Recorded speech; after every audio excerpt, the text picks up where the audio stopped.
दिया, शरिया का कानून लगा दिया। शरीयत के कानून मतलब जो मौलाना साहब बोल दिए हैं पुराना सुनाना। शरीयत के कानून में एक चीज देखिए, गड़बड़ में बात नहीं है। बात क्या है, शरीयत के कानून मतलब होता है इस्लामिक कानून, इस पर आप सवाल नहीं उठा सकते। तो भैया गीता में लिखे चीजों पे आप सवाल उठा सकते हैं? नहीं उठा सकते। गीता में लिखी बातें भी अकाट्य है। दिक्कत क्या होता है समझिए, हम अगर कहें कि ये गीता का कानून है कि उंगली किसके खिलाफ नहीं उठा सकते, शरीयत के कानून, तो कहेंगे कि ये शरीयत का कानून है। अब पीछे से किसका कानून थोपेंगे? अपना। पतंग उड़ाओगे फांसी दे देंगे। अरे भाई साहब क्या मतलब बनता है, पतंग उड़ाओगे तो फांसी दे देंगे, शतरंज खेलोगे तो मार डालेंगे यहाँ पे तुमको।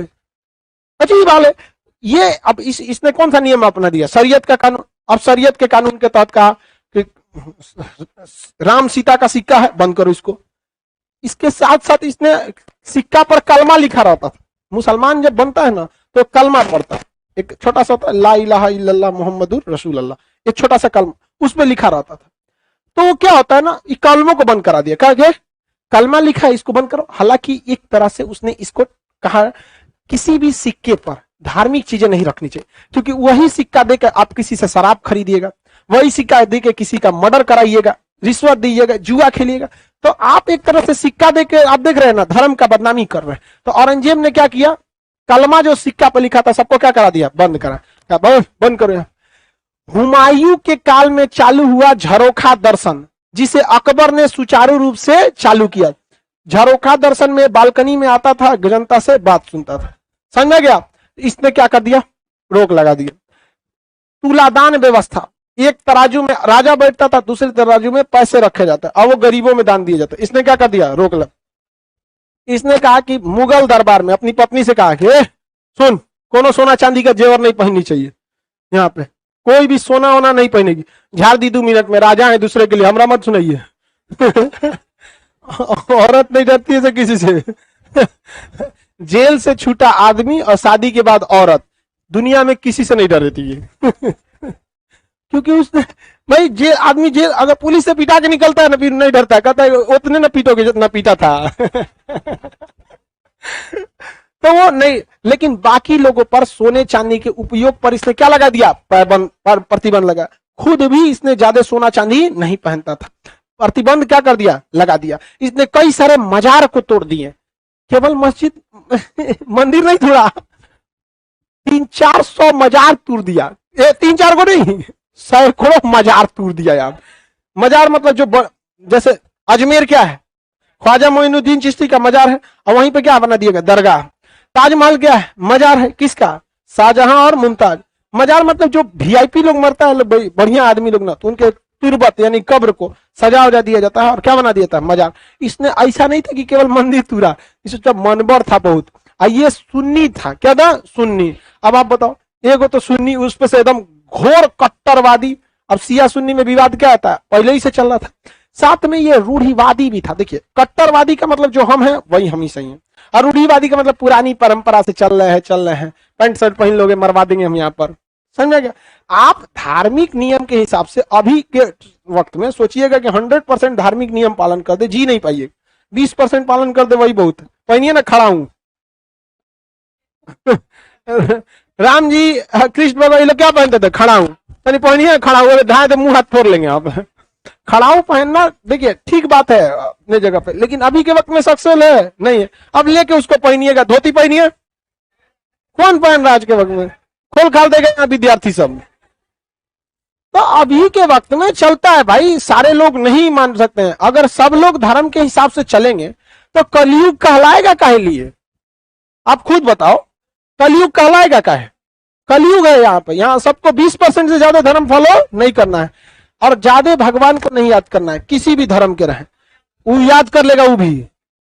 अगर कोई कहे खान सर हम बहुत आपको मानते हैं, तो किसी दिन हम भी कहेंगे आइए मुलाकात करते हैं।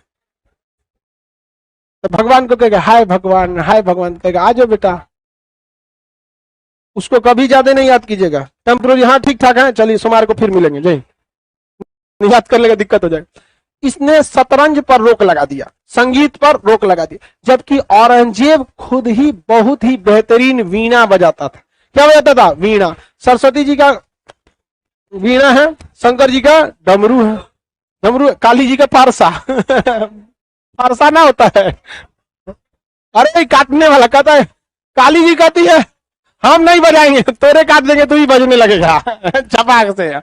शंकर जी का क्या है, डमरू, डमरू उनका।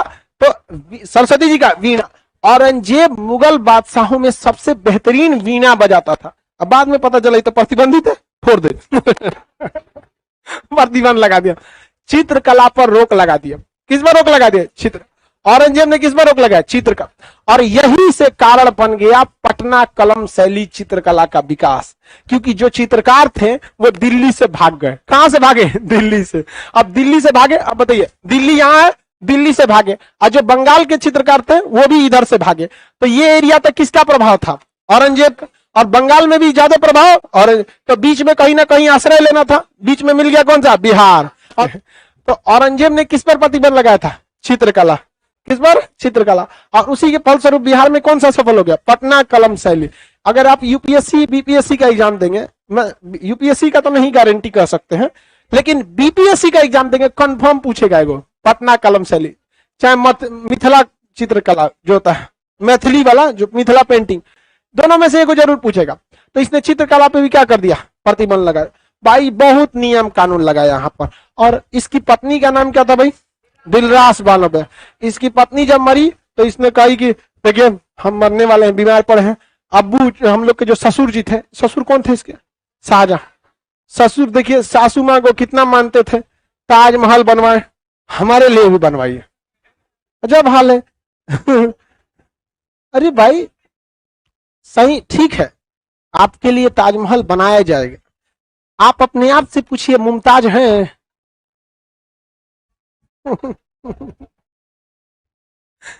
ये महिलाओं में बड़ी खराबी होती, बराबरी खोजती है लेकिन का भाई खुद देखो बराबरी है कि नहीं। झगड़ा कोनो मैटर में मान के चलिए कोई सौतन की एंट्री हो गई, तो उस बकलोल को बुद्धि नहीं है, पूछती है कि हमरे में कौन कमी था। अरे भैया कमी था तबे सौतन की एंट्री हुई है अच्छा ये बात बता, आप हमारा क्लास छोड़ के हिस्ट्री कहीं और पढ़ने जाओगे, हम कहेंगे हमरे में कौन कमी। अरे भैया कमी था तभी ना पढ़ने गए हैं, नहीं समझे तो हमरे में कौन कमी था। अरे बकलोल पहले सोच कौन कमी था लड़की सबको समझ आ रहा है तो इसने अपनी पत्नी के लिए, औरंगजेब शासक बनने से पहले दक्षिण भारत का क्या था, सूबेदार था। तो औरंगाबाद में इसने क्या बनाया, अपनी पत्नी के लिए बीबी का मकबरा। कौन सा मकबरा, बीबी। ताजमहल का कॉपी करके, क्या करके, लेकिन कॉपी भी करिएगा तो जब तक दिल से कॉपी नहीं कीजिएगा कॉपी नहीं होगा। ये अपनी पत्नी को इतना मानता उनता नहीं था, निकाल दिन भर खोपड़िए पे चढ़ल रहती, निकल यहाँ जार देता था। इसलिए उसको जब बनाया ना तो उसका ये वाली दिलचस्पी उस बिल्डिंग में भी दिख गई। तो लोग इसे ताजमहल का घटिया नकल कहते हैं ताजमहल का घटिया नकल किसे कहा जाता है, बीवी का। इसे द्वितीय ताजमहल भी कहा जाता है, बट इसे ताजमहल का घटिया नकल का। देहात में वो कहावत कहा जाता है, बिना मन के शादी अकन पट्टी ले सेनूर। शादी भी मन से नहीं होगा ना तो इसे सेनूर ले गए पोत दे, कन पट्टी ले सिंदूर लगा देगा यहाँ तक ले। अब मन से ब्याह शादी करेगा तो खूब अच्छा से लगाएगा एकदम अगवा जाएगा दुकानजी तावा ऐसा रख ले, कटोरा रख ले रहती है, ओकरा हटा के लगाना पड़ता, हटा रहे